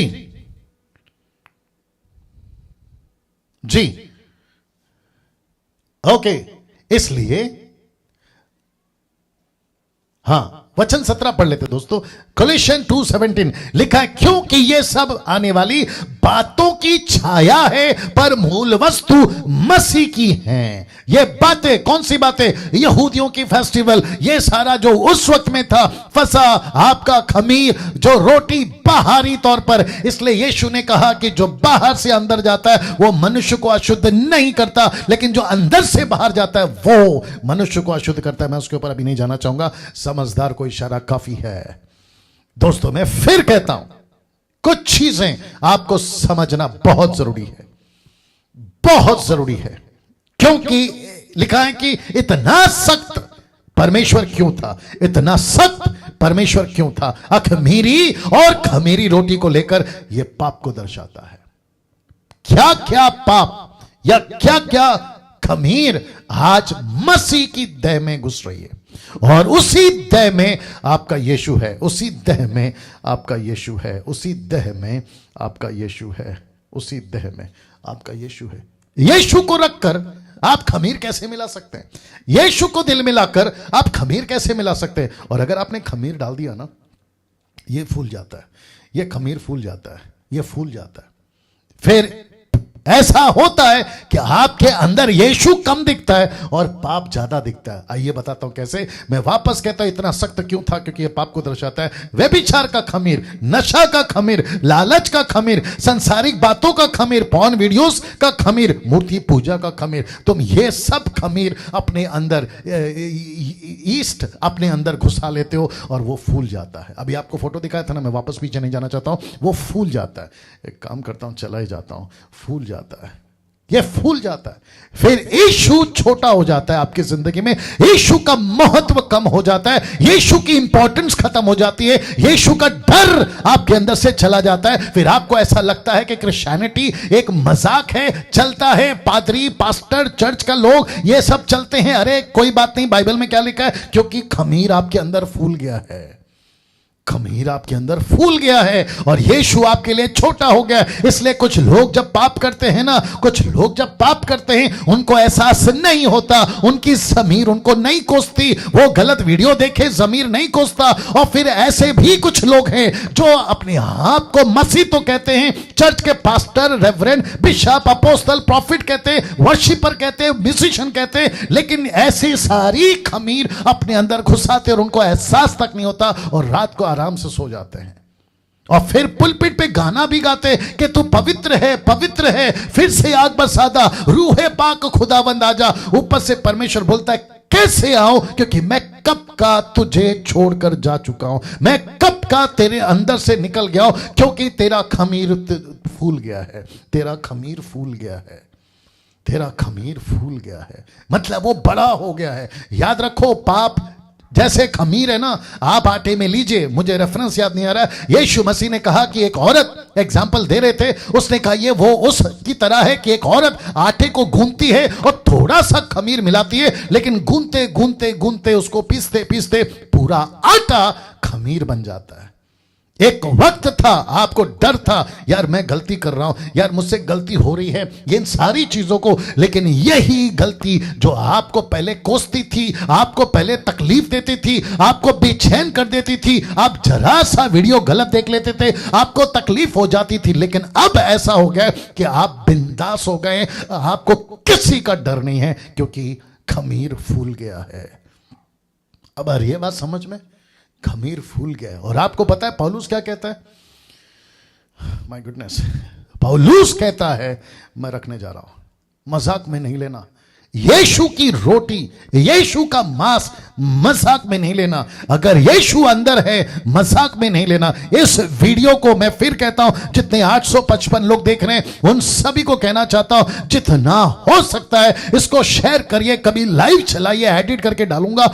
मैं चाहता हूं कि क्रिश्चियनिटी मसीह की देह में ये घुस नहीं पाए। और यही वजह है कि कुछ लोग कहते हैं डैनियल राज की वीडियो मत देखो, क्योंकि ये ट्रैप में फंस गए, शैतान के फंदे में फंस गए, क्योंकि शैतान को अच्छे से पता है अगर ऐसी बातें मसीह के देह में चली गई तो मसीह की देह एक हो जाएगी, मसीह की देह तैयार हो जाएगी और फिर मेरा जो इलाका है वो खाली हो जाएगा। उसको भी ये बात पता है, लेकिन मैं चाहता हूं कि आपको मैं ये बता दूं, आपको ये होशियार करने के लिए कि आप बहुत बड़े फंदे में फंसने से बचिए, ट्रैप में फंसने से बचिए। आपको निकलना होगा, जैसे इस्राएलियों को परमेश्वर ने कहा तुमको इजिप्ट से निकलना होगा, आपको ऐसे ट्रैप से निकलना होगा। बात यहां डैनियल राज की नहीं है, बात यहां मसीहा की है। फर्क इतना है कि तभी मूसा था जो बोल रहा था, आज ये डैनियल है जो बोल रहा है। बाकी परमेश्वर जाने और इस्राएली जाने, कलीसिया जाने और यीशु जाने, मैं तो केवल मात्र आवाज हूं। मैं तो सड़क पर जॉन द बैप्टिस्ट की तरह चिल्लाने वाला और फिलिप की तरह खोजा को चिल्लाने वाला, मैं केवल एक इंस्ट्रूमेंट हूं, साधन हूं, दैट्स इट। बाकी वो और आपकी कलीसिया, परमेश्वर की कलीसिया। मैं एक ऐसी चीज आपके बीच में रखने जा रहा हूं, अगर आपने खमीर मिला दिया, देखो क्या लिखा है, क्योंकि जो खाते पीते समय प्रभु की देह को ना पहचाने। आप प्रतिदिन, प्रति सप्ताह, प्रति महीना, क्योंकि जो खाते पीते समय प्रभु की देह को ना पहचाने वह इस खाने और पीने से अपने ऊपर दंड लाता है। जैसा लिखा है ना, वो पृथ्वी में से नाश किया जाए, वो इस्राएलियों में से नाश किया जाए। लिखा है कि नहीं लिखा है? अगर कोई खमीर खा लेता है, अगर कोई पाप कर लेता है तो उसको नाश कर दो। लिखा है कि नहीं लिखा है? और यही चीज परमेश्वर का दास पौलुस कहता है, ये बात मुझे प्रभु से पहुंची कि अगर खाते पीते समय अगर कोई मेरी देह की तरफ ध्यान ना दे, मुझे ध्यान ना दे, मेरे प्रभु भोज पे ध्यान ना दे, मुझे ना पहचाने। अभी आपको पहचान करा दी कि यीशु कौन है, अब आप पहचान गए। आपको पहचान करा दी कि ये मेमना है, कैसे मांस को खाना है, अब आपको पहचान हो गई। इसलिए कहता है यदि वो ना पहचाने वो अपने पर दंड लाता है। और दंड क्या है? देखिए 3 तरीके से। सबसे पहला, इस कारण तुम में बहुत से निर्बल, दूसरा रोगी, कमजोर और बीमार, कमजोर और बीमार। तीसरा सुनना चाहोगे? बहुत से सो भी गए, दूसरे शब्दों में मर गए। मर गए। मसीहों के लिए जब कोई मर जाता है, बाइबल एक लैंग्वेज यूज करती है कि वो सो गए, इसलिए लाजर के लिए भी बोला कि लाजर सो रहा है, जबकि यीशु ने बाद में क्लियर किया कि वो मर गया। बेटी को भी कहा कि वो सो रही है, याद आ गया आपको। और पौलुस कहता है कि जो मसीह में सो जाते हैं, तो लिखा है कि जो मसीह में खमीर मिलाते हैं वो मर जाते हैं, यही लैंग्वेज यूज किया। उसने कहा कि वो सो गए, वो मसीह में सो गए। बहुत से सो भी गए, एक सबसे पहला तुम कमजोर, दूसरा रोगी, तीसरा तुम सो गए। और ऐसे, अब जरा लीजिए, मजा आएगा आपको, और मुझे तो गुस्सा भी आ रहा है, आपका देख लीजिए क्या है। और ऐसे निर्बल और ऐसे रोगी, ये दो तरह के क्रिश्चियन कभी पंजाब में तेल पानी खरीदते हुए मिल जाएंगे, पास्टरों से प्रार्थना करते हुए मिल जाएंगे, कभी पंजाब में, कभी गुजरात में, कभी कर्नाटका में, कभी तेलंगाना में, आंध्र प्रदेश में, कभी तमिलनाडु में, और कभी अफ्रीका के पास्टरों को जिसको डैडी पापा करके बुलाते हैं, और कभी अमेरिका में। प्रभु के दास प्रार्थना करिए, तुम खुद ही रोगी हो, तुमको प्रभु ने रोगी किया, तुमको प्रभु ने निर्बल किया। क्यों? क्योंकि तुमने मसीह की देह को नहीं पहचाना, इसलिए तुम्हारा नाश होना तय है, तुम्हारा नाश होना तय है। ऐसा क्यों पास्टर डैनियल? क्योंकि तुमने जिस यीशु को अंदर लाया था, तुमने खमीर मिलाकर तुमने उसको छोटा कर दिया और खुद को बड़ा कर दिया। अब आ रही है बात समझ में? कैसा लग रहा है दोस्तों? मुझे टाइप करके बताते जाएं, कैसा लग रहा है? क्या यहां अभी कुछ हो रहा है? मुझे कभी कभी कॉल आते, कहते हैं पास्टर डैनियल, मैं विश्वासी हूं 5 साल का, मैं विश्वासी हूं 12 साल का, मैं विश्वासी हूं 40 साल का, लेकिन मुझसे कुछ चीजें छूट नहीं रही हैं। अब मुझे बताइए, परमेश्वर कहता है कि जो मसीह की देह को खाते वक्त में ना पहचाने, ऐसा लिखा है कि वो निर्बल, रोगी और बहुत से सो भी गए हैं। यदि हम अपने आप को जांचते तो दंड ना पाते, तो तुमको ये सब देखकर, पढ़कर, पहचान कराकर अब दे रहा हूं, तो क्या तुमको जरा सा भी नहीं लगता यार ये क्या कर रहा हूं? करंट को छूइए ना, जो बिजली का तार है ना, उसको छू के बताइए, मैं गलती से छू गया, तेरी बैंड बजेगी। फिर आप आग में कूद जाइए, फिर तुमको पता चलेगा। तुम ट्रेन के पटरी पे खड़े हो जाओ, फिर तुमको पता चलेगा। तो प्रभु का दास पौलुस कहता है कि खाते पीते, और यहां पे मूसा क्या खा रहा है? कह रहा है कि जिस मेमने को तुमने लाया है उसको कैसे खाना है। मेरी परमेश्वर की आत्मा की अगुवाई में ये सारी बातें आपके बीच में रखा है। डंके की चोट पे बोलता हूं कि डैनियल राज की एक वीडियो किसी के प्रचार से कॉपी पेस्ट मिल जाए, मैं फेसबुक पे आना बंद कर दूंगा। ये सब परमेश्वर के कुकर से पककर आपको देता हूं। रात भर झांकता हूं, स्लाइड्स बनाता हूं, स्पेलिंग को चेक करता हूं, आपके बीच में डिजाइन करता हूं, हाई रेजोल्यूशन के पिक्चर्स को ढूंढता हूं, तब जाकर आपके बीच में आता हूं। हाँ, और बीच में कुछ कुत्ते जो यूट्यूब पे भोंकते रहते हैं, कहते हैं कि डैनियल राज ने ऐसा बोला, वैसा बोला। ये अलग डिपार्टमेंट है इन लोगों का, और मेरे को अच्छे से पता है कि शैतान के बच्चे हैं, ये तो हरकत करेंगे, है ना। लेकिन आप लोग अभी उनको जवाब दे रहे हैं। मैंने कल एक वीडियो किसी ने भेजा था मुझे, मैंने उसमें देखा कि डिसलाइक इतने हैं कि पूछो मत, और लाइक इक्का दुक्का। उसकी वीडियो से ही पता चल गया कि इसको कितने लोग पसंद करते हैं। और मैं अप्रिशिएट करता हूं कि अब आप लोगों को परखना होगा, आप लोगों को परखना होगा। संसार का एग्जाम्पल अभी आ रहा है, दूं क्या नहीं दूं। मुझे किसी ने, जब मैं वर्शिप करता था, मुझे किसी ने मेरे व्हाट्सएप पे ढिंचैक पूजा, आपको शायद पता होगा ढिंचैक पूजा, एक छोटी सी वॉइस क्लिप भेजी। ढिंचैक पूजा यूट्यूब पे बहुत फेमस हुई थी, उसका वॉइस क्लिप भेजा और मुझे कहा कि देखो डैनियल भाई, मजाक में बोला, देखो डैनियल भाई क्या लड़की गाना गा रही। मैं जब उसको सुन रहा था, ना सुर का पता ना ताल का पता, लेकिन बाद में जब पता चला कि इसको लाखों लोग फॉलो कर रहे हैं, मैं उसको देखकर परेशान हो गया कि लाखों मिलियंस में उसको लोग देखते हैं। मैंने बोला इनका टेस्ट किधर गया? आप समझते हैं एक आदमी का टेस्ट होता है ना, किसको सुनना है, कैसे सुनना है। हम चाय भी पीते तो टेस्ट करके पीते, यार अच्छी बनी कि नहीं, शक्कर कम शक्कर ज्यादा। आ रही है ना बात समझ में? हद हो गई यार, आपके टेस्ट को क्या हो गया? कैसे भी वीडियो देखते हो, किसी को भी सुनते हो, कौन सा क्या बकवास कर रहा है, कौन क्या भोंक रहा है, उसको भी सुनते हो। आपके टेस्ट को क्या हो गया? बट अच्छे लोग भी हैं, मैं अप्रिशिएट करता हूं। दोस्तों वापस आ रहा हूं इस टॉपिक के ऊपर। ऐसा लिखा है कि अगर पहचान लेते तो तुम दंड ना पाते। देखिए लिखा ना, यदि हम अपने आप को जांचते तो दंड ना पाते। तो जो बीमार होकर घूम रहे उनको पास्टर की जरूरत है, और ये पास्टर भी कहते हैं सिस्टर आपको प्रार्थना करता हूं प्रभु चंगा करेगा। ऊपर से प्रभु बोलता है कि जिसको मैंने खुद ही बीमार किया, तू क्या ठीक करेगा? तेरा तेल क्या ठीक करेगा? तेरा कपड़ा क्या ठीक करेगा? और तेरा नमक और रुमाल क्या ठीक करेगा? आ रही है ना बात समझ में? मसीह के देह के साथ खेलना बंद करिए ना। दोस्तों मैं वक्त का ख्याल रखूंगा, लेकिन मैंने जैसे कहा कि आज 9:30 तो पक्का बजेंगे। इसको देखिए। अब आप सोच रहे होंगे कि पास्टर डैनियल ये क्या चीज है, ये क्या चीज है। आप देख सकते हैं कि यीशु वहां है लाल कपड़े में, जो आधा कपड़ा उतरा हुआ है। ठीक उसके बगल में हाथ का इशारा करते हुए पिलातुस है, और ये जो महिला है ना मोहतरमा, ये उसकी पत्नी है, जिसको मैंने आपको हाईलाइट करके सिर्फ बताने के लिए, और ये एग्जैक्टली ऐसे ही दिखती है या दिखते हैं, ऐसा कोई गारंटी मैं नहीं देता, बट आपको कन्वे करना है, आपको समझाना है। आप जानना चाहते हैं पिलातुस की पत्नी को परमेश्वर ने क्या बातें करी? मत्ती 7:19, मैथ्यू 7:27-19 लिखा है कि जब वह कौन, पिलातुस, न्याय की गद्दी पर बैठा हुआ था, न्याय की गद्दी पर बैठा हुआ था, तो उसकी पत्नी ने उससे कहला भेजा कि तू उस धर्मी के मामले में हाथ ना डालना। तो ये जो शब्द है ना, जिसको मैंने ब्लैक से स्पॉट किया है, कहता है धर्मी, राइचस, धर्मी, हाथ नहीं डालना। क्यों पिलातुस, मिसेस पिलातुस, ऐसा क्यों? तो पिलातुस की पत्नी कहती है क्योंकि मैंने आज स्वप्न में उसके कारण बहुत दुख उठाया है। इसने क्यों दुख उठाया? इसने क्यों दुख उठाया? आप जानना चाहते हैं? इसका मतलब है कि पिलातुस ने सपना नहीं देखा, इसकी पत्नी ने सपना देखा। और बाइबल क्या कहती है? पत्नी कलीसिया को बताती है।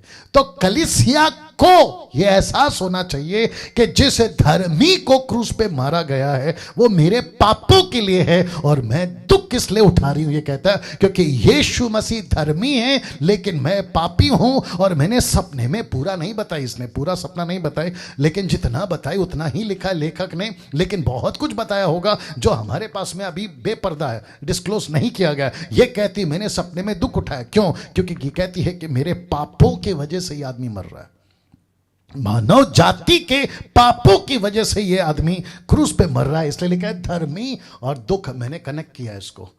क्या मतलब है हो सकता है दोस्तों? हम जब बाइबल को पढ़ते हैं तो क्यों इन छोटी छोटी बातों के ऊपर फोकस नहीं करते, जिसको पौलुस कहता है कि यदि हमने जांचा होता तो दंड नहीं पाते, हमने नहीं जांचा। और ये औरत कहती है कि ये जो आदमी है ना अभी जिसको तुम पकड़ के लाए हो, उसके मामले में अपना हाथ नहीं डालना, क्योंकि ये धर्मी है। क्यों धर्मी है? क्योंकि मैंने इसको स्वप्न में आज बहुत दुख उठाया। मैंने दुख उठाया। क्यों दुख उठाया? क्योंकि इस व्यक्ति ने मेरे एक एक पाप गिना दिए, इसने मेरे एक एक पाप बता दिए। आपके पीठ पीछे क्या करती थी, मैं जब जवान थी क्या करती थी, मैं जब शादीशुदा नहीं थी तब क्या करती थी, मेरे एक एक पाप इस व्यक्ति ने मुझे बता दिए। मेरे स्वप्न में आकर मैंने दुख उठाया, लेकिन तू इसको नहीं कुछ करना क्योंकि ये धर्मी है। और जब पिलातुस को पता चला तो जानते हो पिलातुस ने क्या कहा? यूहन्ना की किताब उसका 19:5 कहता है, तब यीशु कांटों का मुकुट और बेचैनी वस्त्र पहने हुए बाहर निकला, और पिलातुस ने उससे कहा, किससे कहा? यीशु की तरफ देखकर वहां के लोगों से कहा, देखो यह पुरुष, देखो यह पुरुष। ऐसा लैंग्वेज यूज किया। इंग्लिश में लिखा here is the man, MAN, man. ये देखो पुरुष। क्यों? क्योंकि पिलातुस ने इसके ठीक पहले इसको कोड़े मारने की आदेश दी। इसके ठीक पहले इसको जो है इतना भयंकर पीटा गया। तो पिलातुस ने कहा, पत्नी की बात को सुनकर उसने एनालाइज किया, उसने कल्पना किया, उसने जोड़ा बातों को। इतना मार खाने के बाद कोई आदमी नहीं बचता है। इतना मार खाने के बाद पीठ के पीछे मटन का टुकड़ा गिर रहा है। जैसे कहा गया ना कि तुमको इसको खाना है, अभी मैं कनेक्ट करूंगा, तुमको इसका मीट खाना है, आग में भूंज कर खाना है। आग किसको दर्शाती है? परमेश्वर के गुस्से को दर्शाती है। मैं आपको बता चुका हूं जलती झाड़ी के अंदर, बर्निंग बुश में, कि वो झाड़ी जल रही है और उसके अंदर परमेश्वर का दूत है। ये परमेश्वर का गुस्सा है। और इतना गुस्सा देखकर, क्योंकि ये धर्मी है, ये परमेश्वर का मेमना है, जो तुम्हारा फिर हमारा और ये पर्सनल अभी मेरा, मैं और यीशु हो गया। तो इसने पता लगाया और इसने कहा कि जिसको इतना पीटा है, अगर इसके पहले कितनों को पिटवा दिया, वहीं मर गए। क्रूस पे तो जाने तक का भी नौबत नहीं है, ये वहीं मर गए। लेकिन अगर ये अभी भी खड़ा है, अगर ये अभी भी आ रहा है, इसकी पूरी पीठ लहू लुहान है, पूरा जहां से चलकर आ रहा था वो पूरा लहू गिरता हुआ आ रहा था, और जब खड़ा था तो आसपास में पूरा लहू का तालाब बन गया होगा। उसके बावजूद उसने जब देखा तो उसने कहा कि यस, बात तो सही है, अगर ये अभी भी टिका हुआ है, अगर ये अभी भी खड़ा हुआ है, तो ये देखो पुरुष, ये देखो पुरुष। आपको तीसरा कनेक्शन देता हूं, आपको तीसरा कनेक्शन देता हूं। मेरी हालत खराब हो रही है आपको ये बताते वक्त में, लेकिन मैं तीसरा कनेक्शन देता हूं। आप जानते हैं, एक ऐसा सोल्जर, एक ऐसा सेनापति जिसको पिलातुस ने भेजा था कि जाओ साथ में, क्योंकि वहां का कस्टम सिस्टम रूल था कि अगर किसी को क्रूस पे चढ़ाना है तो एक सिपाही का जो पूरी जिम्मेदारी लेता है उसको वहां खड़ा होकर, जब तक प्रोसेस पूरा नहीं होता, आदमी क्रूस पर मर नहीं जाता, वो प्रोसेस पूरा नहीं होता, इसको वहीं पे खड़े होकर देखना था। जानते उसने क्या कहा? जब यीशु ने चिल्लाकर, और ऐसा लिखा है, मैंने नहीं डाला, ऐसा लिखा है, जब उसने चिल्लाकर अपना प्राण त्याग दिया, ठीक इसके पहले वाला वचन, चिल्लाकर अपने प्राण त्याग दिया, और ऐसा लिखा है कि उसने लाउड चिल्लाया। किसने? यीशु मसीह ने जोरों से चिल्लाया। मैं आपको उसका कनेक्शन देता हूं। जिसको इतना पीटा गया हो, जो कम से कम 3 किलोमीटर तक अपना क्रूस जिस पे खुद लटकना है लेकर गया हो, जिसको खीले मारे गए हो 8-8 इंच के, जिसको पेट पे भाला भेदा गया हो, उसको छेदा गया हो, आपने देखा होगा फोटो, मैंने बता दिया था। ऐसा मौत को एक आदमी मर रहा है, और जिसकी सांस तक ठीक से नहीं आती, वो जो तड़प तड़प के सांस लेता है, वो इतनी जोर से चीख कर अगर बात कर पा रहा है, ये सब कुछ देखकर इसके मुंह से निकल गया। सूबेदार ने जो कुछ हुआ था देखकर परमेश्वर की बढ़ाई की और कहा, निश्चय यह मनुष्य धर्मी था, क्योंकि पत्नी ने कह दिया था ये धर्मी है, इसके ऊपर हाथ मत हटाओ, लगाओ, इसको हाथ मत लगाओ। दोस्तों, कैसा लग रहा है? वाह! क्या कभी जिस मेमने को खाने को बोला है उसके ऊपर इतना गुस्सा आग में पका कर खाओ? ये सब कुछ बीता इस आदमी के ऊपर, सब कुछ बीता इसके ऊपर, सब कुछ बीता है। कड़वा साग पात से खाना है, वो पीता है। ये ब्रेड है, कौन सा? अनलेवेंड ब्रेड है ये। यीशु ने क्या कहा? जगत की रोटी मैं हूं। कहा कि नहीं कहा? ये वो रोटी है। मेरा प्रश्न है, यही तो पौलुस कहता है, खाते पीते वक्त तुम उसको क्यों नहीं पहचान रहे हो? खाते पीते वक्त तुम उसको क्यों नहीं पहचान रहे हो? क्यों नहीं पहचान रहे हो? और लूसीफर यही तो चाहता है कि कलीसिया यीशु को ना पहचाने। मैं आपको डंके की चोट पे बता देता हूं, अभी ये प्रचार सुनने के बाद जो उल्टी सीधी वीडियो देखते हैं, ये सारा काम, ये सब जो करते हैं, व्यभिचार, नशा, लालच, संसार की बातें, पॉर्न वीडियो, मूर्ति पूजा, डंके की चोट पे कहता है, अगर तुम्हारा जमीर अगर जागा होगा तुम नहीं करोगे ये चीजें, और अगर फिर भी कर रहे हो तो तुम कुत्ते हो और तुम सूअर हो। और इससे क्या ज्यादा कह सकता हूं? तुम कुत्ते हो और तुम सूअर हो। अगर ये सब कुछ पहचानने के बाद भी, इतनी पहचान रखने के बाद फिर से वीडियो देख रहे हो, पॉर्न वीडियो, तुम कुत्ते हो, तुम सूअर हो। अगर तुम फिर भी गालियां बक रहे हो, तुम कुत्ते हो और तुम सूअर हो। अगर तुम फिर भी व्यभिचार का जीवन जी रहे हो, तुम कुत्ते हो और तुम सूअर हो। फिर भी घूस का पैसा खा रहे हो, तुम ब्याज का पैसा खा रहे हो, तुम भ्रष्टाचार में जी रहे हो, तुम सांसारिक जीवन जी रहे हो, प्रभु को कम और संसार को ज्यादा वक्त दे रहे हो, तुम कुत्ते और सूअर हो। इसलिए तो लिखा है, नहीं पहचानते, तुम अपने ऊपर दंड लाते हो, निर्बल, रोगी और सो गए हो। अब बताइए और क्या बोलूं मैं आपको? इस महिला का रिपोर्ट अगर ये आज जिंदा होती ना, तो मैं जो तड़प के अभी प्रचार कर रहा हूं उससे भयंकर प्रचार ये करती। और साथ ही साथ में पिलातुस को अगर आज का पास्टर बना दिया जाए तो ये पिलातुस गजब का प्रचार कर जाएगा, और ये सूबेदार को अगर आपका आज का बिशप बना दिया जाए तो ये गजब का प्रचार करेगा। बस फर्क इतना है कि उस वक्त में इन्होंने किया होगा, मैं उसको मना नहीं कर रहा हूं, लेकिन आप सोच के देखिए कि मसीहत को कैसे खाना था, कैसे कहा था मूसा ने। सब अपोक्लिप्टिक है। अब क्योंकि मुझे वक्त का भी ख्याल रखना है, 9:30 तक के ऊपर नहीं जा सकता क्योंकि बहुत कुछ है आज। अब बात करते हैं वापस इसी वचन की।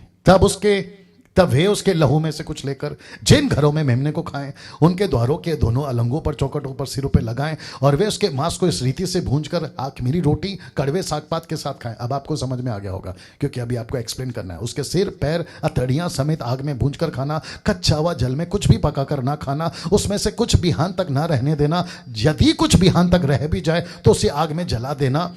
और उसके खाने की यह विधि है कि कमर बांधे, पांव में जूती पहने, हाथ में लाठी लिए हुए फुर्ती से खाना, वह तो यहोवा का पर्व होगा। अब एक एक चीज बताऊंगा, एक एक चीज बताऊंगा। तो मैं फिर पूछ रहा हूं कि आप लोग तैयार हैं? दोस्तों, आप लोगों को कैसा लग रहा है नीचे टाइप करके बताते जाए। और मैं जानता हूं कि आप में से बहुतों की हालत अभी खराब हो रही होगी, मैं जानता हूं।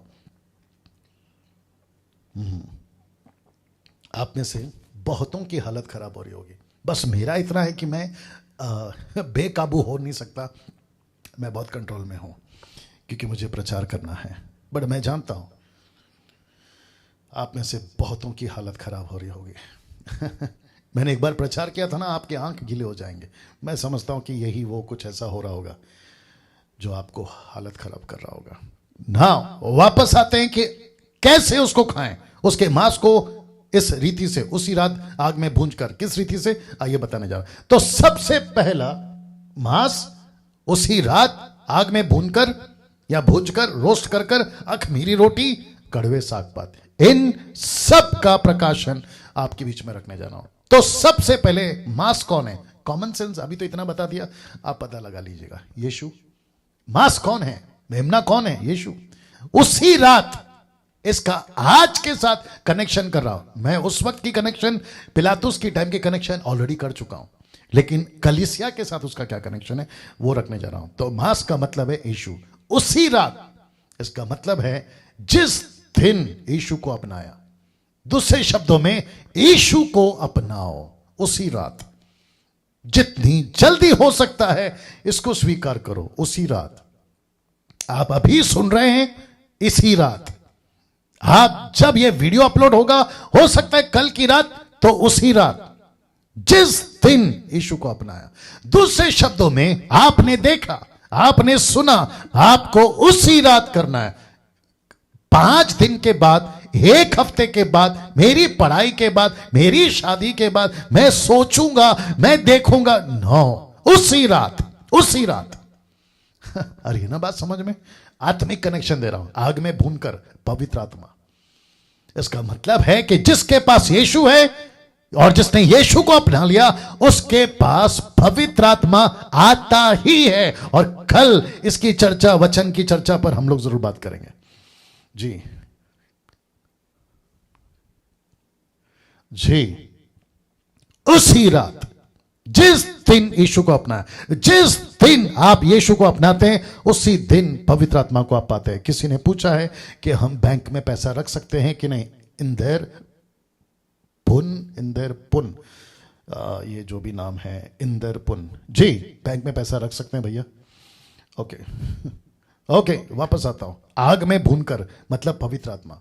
तो जिस दिन आपको यीशु मिलता है, उसी रात आपको पवित्र आत्मा, उसी क्षण, उसी रात नहीं, उसी क्षण आपको पवित्र आत्मा। यह कॉन्सेप्ट है, आग में भूंजना, मांस को उसी रात आग में भूंजना, कॉन्सेप्ट है, सीक्वेंस है, और इसी को करना है। और यही तरीका है। जब कल बात करेंगे तो जोरों से आएंगे इसके ऊपर। फिर लिखा है अखमीरी रोटी, लिखा है पाप नहीं होना चाहिए क्योंकि खमीर फैलता है। अभी बता चुका हूं, आप सब कुछ देख चुके हैं, खमीर फैलता है। तो ऐसा रोटी जिसको कहते हैं खमीर, खमीर मतलब खमीर नहीं होना चाहिए।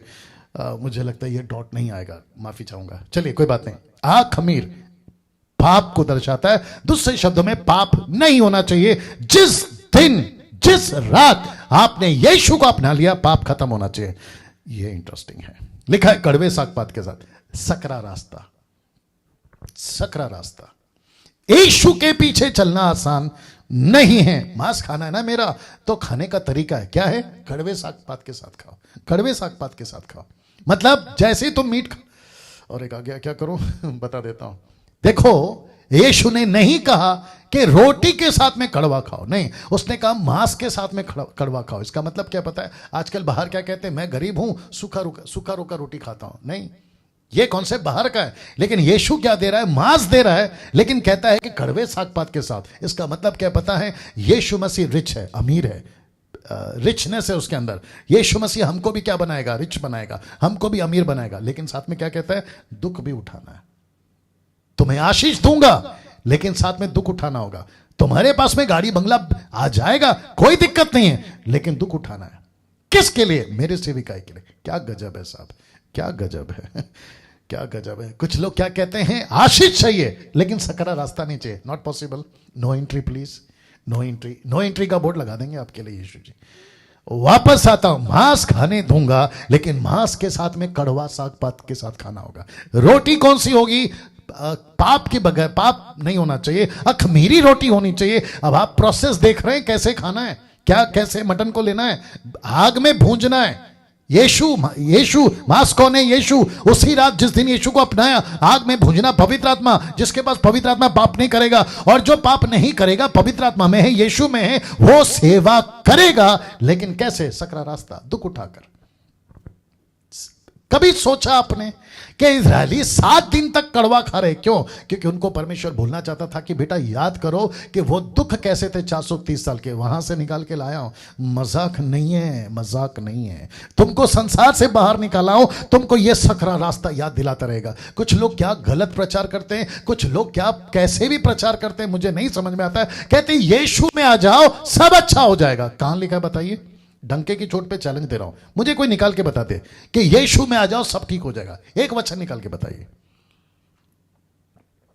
ऐसा प्रचार क्यों सुनते हो और ऐसा प्रचार क्यों करते? यीशु में आ जाओ सब ठीक हो जाएगा। आपको है ना बंगला मिल जाएगा, गाड़ी मिल जाएगा आपको। अरे क्या कर दिया यार, क्या प्रचार करो। पतरस ने क्या प्रचार किया था? 3000 ने मन फिरा। उसने कहा अपने पापों से तौबा करो। खमीर का प्रचार किया था उसने।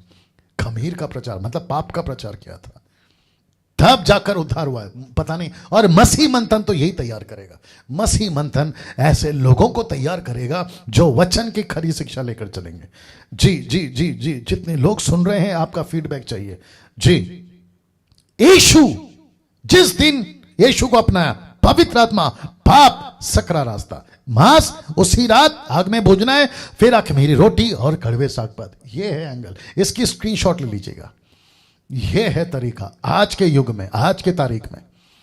अब वचन 9, उसको सिर पैर हथड़िए समेत आग में भूनकर, आग फिर आया, भूनकर खाना, कच्चा या जल में कुछ भी पकाकर ना खाना। अब यह क्या है पास्टर डैनियल?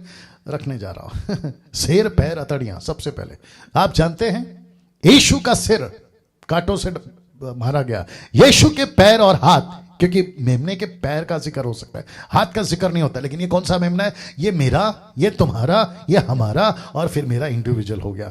और अतड़ियां, आपको पता है यीशु को सीने पे भाला मारा गया था। जरा फोटो देख लीजिए, आप फोटो देख लीजिए, फिर मैं आपको बताता हूं ये क्या चीज है। इसको कहते हैं टोटल क्रूसिफिकेशन, और इसका मतलब है सुसमाचार, क्रूस का प्रचार, जिसको पौलुस कहता है 1 कुरिन्थी 31 में, परंतु हम तो उस क्रूस पर चढ़ाए हुए मसीह का प्रचार करते हैं। इसको कहते हैं, क्या कहते हैं? वापस बता देता हूं कैसे खाना है। सिर पैर अतड़ियों समेत आग में भूनकर खाना है। क्रूस का प्रचार कैसे करना है? पवित्र आत्मा में, आग में भूनकर, जो कि मैं आपको बता चुका हूं। आग का मतलब क्या है? पवित्र आत्मा है। सकरा रास्ता, कड़वा क्या है? रास्ता सकरा है। यह बताता है अतड़ियों समेत पैर और सर, इसको यह बताता है क्रूसिफिकेशन, टोटल क्रूसिफिकेशन, सुसमाचार का प्रचार, जिसको पौलुस कहता है क्रूस की बात को छोड़ मैं दूसरा कुछ नहीं जानूंगा। ये रहा सर आपके बीच में, ये रहा आपके बीच में। अब बताइए, क्या कभी मसीह इतिहास में इस तरीके का खुलासा सुना है? मैंने तो नहीं सुना। 27-28 साल से मैं मसीह हूं, मैंने नहीं सुना। और ये बताते वक्त में मैं खुद की बड़ाई नहीं कर रहा, लेकिन मैं आप लोगों का सोच रहा हूं कि क्या ब्लेसेड लोग हैं, आपको ये प्रकाशन प्रभु दे रहा है। लेकिन दुख है उन लोगों का जो पास्टर उनको कहते हैं, चर्च के लोगों को, कि डैनियल राज की वीडियो मत देखो, उसकी वीडियो को यूट्यूब को फॉलो मत करो। कितने बड़े धोखे में हैं वो लोग, बाप रे बाप रे। मैं एंटी क्राइस्ट नहीं हूं ना, मेरी वीडियो को मना क्यों कर रहे हो? मैं जवा विटनेस, ओनली जीसस, माता यरूशलेम, ये नहीं हो ना, इल्यूमिनाटीज, ये नहीं हो ना। क्या हिम्मत है यार तुम्हारी, गजब है। कैसे हिसाब दोगे स्वर्ग में?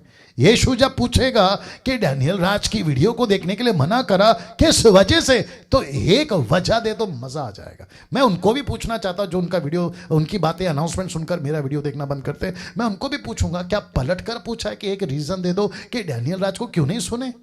हद हो गई यार। और कभी सामने तो आएंगे नहीं, पीठ पीछे बात करेंगे, पीठ पीछे बात करेंगे। फिर कहता हूं, यह है सुसमाचार, यह है सुसमाचार, क्रूस का प्रचार, सिर पैर अतड़िया, एक एक शब्द पर्पसली जानबूझकर परमेश्वर ने कहा, क्योंकि पौलुस को यह प्रचार करना था, पौलुस को यह सेवा देनी। आज हम किसका प्रचार कर रहे हैं? यीशु के कोड़े खाने से हम चंगे हो गए, आत्मिक बात है, पाप से आजादी मिल गई। यह शायद 53 का मैं बता चुका हूं। यीशु के कोड़े खाने से, पहला पत्रस 1:18-19 क्या कहता है? उसके निर्दोष निष्कलंक मेमने के लहू से हमारा उद्धार हुआ है। यह टोटल कॉन्सेप्ट क्या है? क्रूसिफिकेशन का, सुसमाचार का प्रचार। वाह! कच्चा या जल में पकाकर ना खाना, इसका मतलब क्या पता है? बताता हूं। सांसारिक जीवन ना जीना।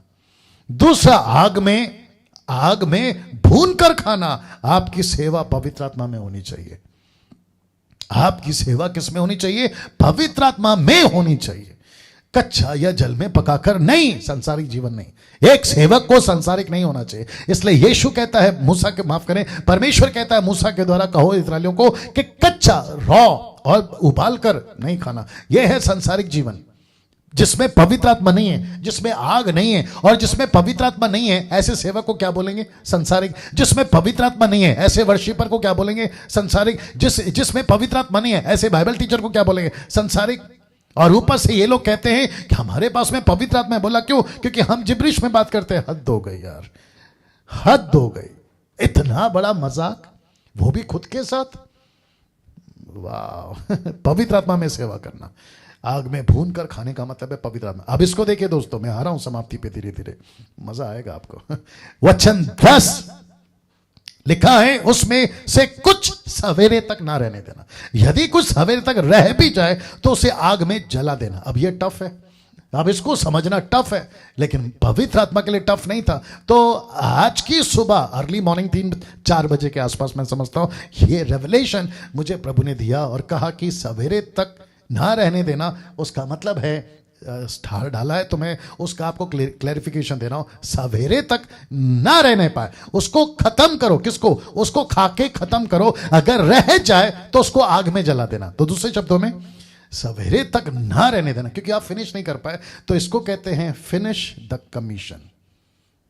यीशु की महान आज्ञा को फिनिश करो। अगर फिनिश नहीं होता है, आपकी ताकत से नहीं होता है, आप नहीं कर पा रहे, आपके पास में एक अच्छा सहायक है, लेकिन आग में जला देना, पवित्र आत्मा की मदद लेना। वाह! सी क्या गजब है, क्या गजब है। सोचिए, जिसको कहते हैं सवेरे तक अगर रहे, पहली बात तो रखना नहीं, you have to finish the commission. आपको मांस को खा के खत्म करना है, लेकिन अगर रह गया तो आपको आग में जलाना है। अगर आप फिनिश नहीं कर पाए, आपसे नहीं हो रहा है, कोई गांव, कोई शहर, मेरे से सेवा नहीं हो रही, आपके पास में पवित्र आत्मा है, मदद लीजिए उसकी। आप मदद लीजिए उसकी। यह है कनेक्शन, यह है कनेक्शन। वचन 11, उसके खाने की यह विधि है कि कमर बांधे, पांव में जूती पहने, हाथ में लाठी लिए हुए उसे फुर्ती से खाना। हुआ तो यहोवा का पर्व है। फोटो देख लीजिए पहले, फोटो देख लीजिए पहले जी, फोटो देख लीजिए। आपने फोटो देखा? ये यहां पर हाथ में लाठी लिए हुए, यहां पे कमर में पट्टा बांधे हुए, जूती पहने हुए, जूते पहने हुए, आप देख सकते हैं जूते पहने हुए, और साथ में परिवार के साथ खा रहे हैं। और कैसे खा रहे हैं वो भी देख लीजिए। ये है साग पात, वो है मटन लैम, और ये है ब्रेड जो कि खमीर नहीं है। ये पूरी कोशिश करिए आपके बीच में रखने के लिए, जिसको कहा है कमर बांधे, पांव में जूती पहने, हाथ में लाठी लिए हुए, फुर्ती से खाना। अब इसका खुलासा देने जा रहा हूं, क्या आप लोग तैयार हैं? लीजिए, सबसे पहला, कमर बांधे सेविकाई, पांव में जूती पहने तैयारी को दर्शाता है, हाथ में लाठी लिए हुए अधिकार को दर्शाता है, फुर्ती से खाना एक तड़प को बताता है, तड़प, पैशनेट होना प्रभु के लिए, तड़प, भूख, फुर्ती से खाना। ऐसे खाना जैसे तुमको बहुत भूख लगी है, ऐसे खाना तुमको जैसे कि बस है ना, मुझे तो कुछ कर गुजरना है, ऐसा। इसको कहते हैं कमर बांधे, सेविकाई को दर्शाता है, पांव में जूती पहने तैयारी को दर्शाता है, हाथ में लाठी लिए, मूसा की लाठी याद आ गया होगा, हाथ में लाठी लिए अधिकार को दर्शाता है, और फुर्ती से खाना एक तड़प को बताता है। मिनिस्ट्री में अगर तड़प नहीं है ना, पैशन नहीं है ना, जुनून नहीं है ना, जज्बा नहीं है ना, तुम बर्फ से भी गए गुजरे ठंडे सेवक हो, बर्फ से भी गए गुजरे ठंडे सेवक। वाह दोस्तों, कैसा लग रहा है? कैसा लग रहा है? मैं इसको कुछ सेकंड तक और रख रहा हूं, मैं कुछ सेकंड तक और, क्योंकि ये आपको हजम होना चाहिए, डाइजेस्ट होना चाहिए। Amazing, amazing, amazing. कमर बांधे, पाँव में जूती पहने, और उसका मतलब है ये सारी चीजें, कमर बांधे सेविका है, पाँव में जूती पहने तैयारी, हाथ में लाठी ले, अधिकार को दर्शाता है, और फुर्ती से खाना। मैं एक एक टॉपिक के ऊपर आधा आधा एक एक घंटा बात कर सकता हूं, लेकिन क्या करूं, नहीं कर पाऊंगा। फिर कभी देखेंगे। वचन 12, क्योंकि उस रात को मिस्र के बीच में से होकर जाऊंगा, मिस्र देश के क्या मनुष्य क्या पशु सबके पहलौठों को मारूंगा, और मिस्र के सारे देवताओं को भी दंड दूंगा, मैं तो यहोवा हूं। अब ये क्या है, ये क्या है? जैसा एग्जैक्टली घटना घटा था इजरायलियों के बीच में उस वक्त, आज से 4000 साल पहले, या जो भी आप बोल ले, उस वक्त जब घटा था, एग्जैक्टली ऐसा ही फिर से रिपीट होगा, रिपीट होगा। फोटो देख लीजिए। ऐसा ही एक दिन यीशु करेगा। संसार का न्याय, शैतान, देवी देवता ब्रैकेट में, शैतान को दंड देगा। शैतान कौन कौन है?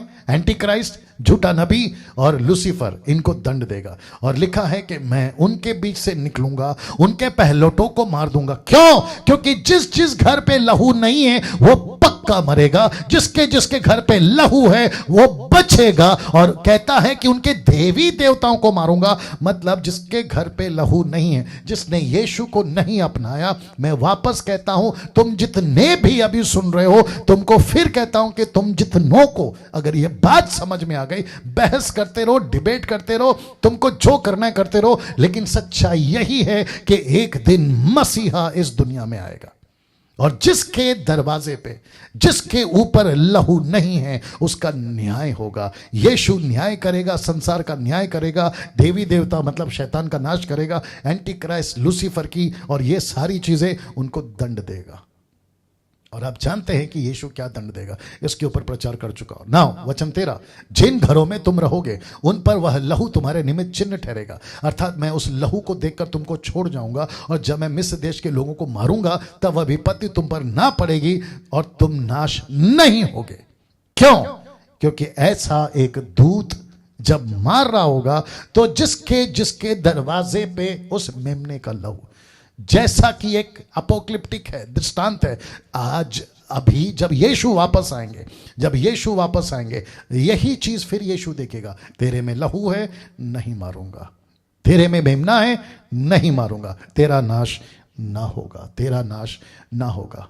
क्या ऐसा प्रचार अमेरिका का प्रेसिडेंट कर सकता है? नहीं कर सकता। अफ्रीका का प्रेसिडेंट कर सकता है? नहीं कर सकता। अपने भारत का मोदी कर सकता है? नहीं कर सकता। आपके स्टेट का सीएम कर सकता है? नहीं कर सकता। साइंटिस्ट कर सकता है, डॉक्टर कर सकता है, इंजीनियर कर सकता है, आपका टाटा बिरला अंबानी टाइप का कर सकता है? नहीं कर सकता। पता क्यों?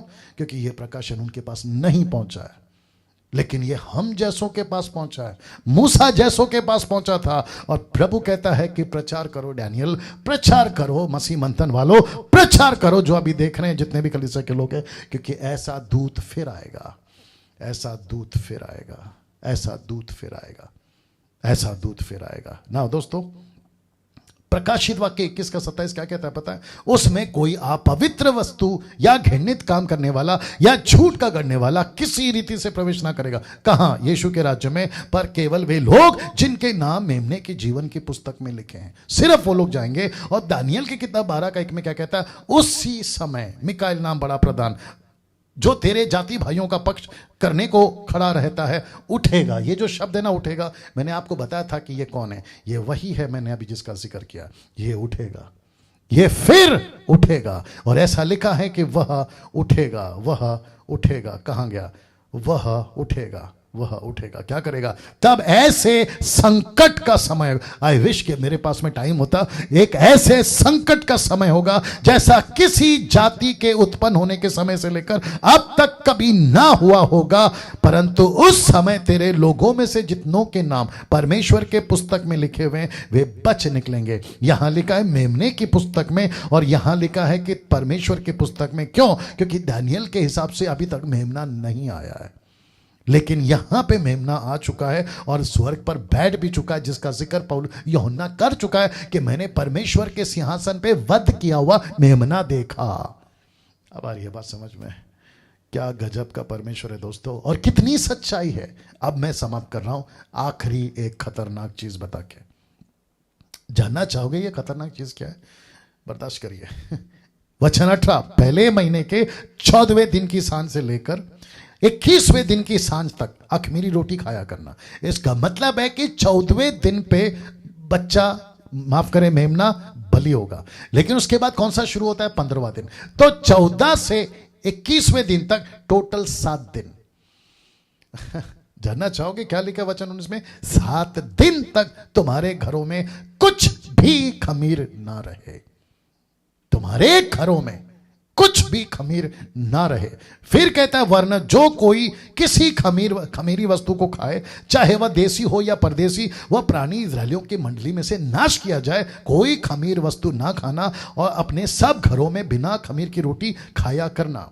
आपको पता है इसका मतलब क्या है? जरा देखिए, यीशु के बलिदान से लेकर, यानी यीशु बलिदान हुआ ना, यीशु कब बलिदान हुआ? 14वें दिन पर, इनके हिसाब से, ये इजरायलियों के हिसाब से। लेकिन हमारे हिसाब से कब बलिदान हुआ? जगत की उत्पत्ति से पहले, जिसको हम ये कह सकते हैं 7 दिन तक, मतलब 7000 साल। अगर आज को ये काउंट करें, क्योंकि जगत की उत्पत्ति से पहले बलिदान हो गया, तो परमेश्वर का मेमना तो कितने हो गए? 7000 साल। तो इसका मतलब है कि जिस दिन से खमीर का जिक्र हुआ, जिस दिन 21वें दिन, 15वें दिन से 14वें दिन को बलि, तो 15वें दिन से 21वें दिन तक, यानी टोटल 7 दिन। 7 दिन आपको पाप नहीं करना है। जिस दिन से यीशु बलिदान हुआ, उस दिन से लेकर यीशु के आने तक पाप नहीं करना है। वाह! अख़मीरी वाली रोटी नहीं खा सकते आप, नहीं खा सकते। कैसा लग रहा है? अरे ये बात समझ में नहीं खा सकते आप। पाप की रोटी, खमीर वाली रोटी नहीं खा सकते। दोस्तों माफी चाहूंगा क्योंकि 9:30 बज चुके हैं। अब यहां से आगे मंगलवार को, और आपको अभी से बता देता हूं, 12 तारीख है मंगलवार, रात को 8 बजे फिर आऊंगा। और मैं आपको बता दूं, तब फिर होने रात ही में, क्योंकि बच्चा मर गया, हाहाकार मचा हुआ है, तब फिर होने रात में मूसा और हारून को बुलाकर कहा, तुम इजरायलियों समेत मेरी प्रजा के बीच से निकल जाओ, निकल जाओ, जितनी जल्दी हो सकता है निकल जाओ। तो बड़ी शान से, बड़े रुबाब से, पैर में जूती पहने, हाथ में लाठी लिए, कमर बांधे हुए, बड़े अधिकार के साथ और उस परमेश्वर की उपस्थिति के साथ ये निकल रहे हैं। और आपको पता है इसका मतलब क्या है? एक दिन ऐसा आएगा कि इस संसार से कलीसिया उठा ली जाएगी। इस संसार से बड़ी शान से हम मसीह के साथ आसमान में उठा लिए जाएंगे, क्योंकि इजिप्ट दर्शाता है संसार को।